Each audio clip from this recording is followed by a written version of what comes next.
कोणत्याही प्रकारचे व्यसन किंवा नशा करणारे पदार्थ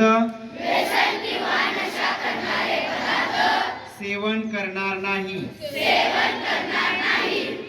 मादक पदार्थांच्या दुष्परिणामांबद्दल जनजागृती करीन आणि इतरांना नशेपासून दूर राहण्यासाठी प्रेरित करीन। नशामुक्त निरोगी समाज घडवण्यासाठी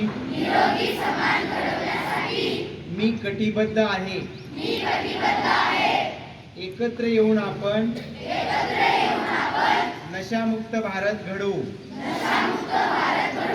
जय हिंद, जय भारत।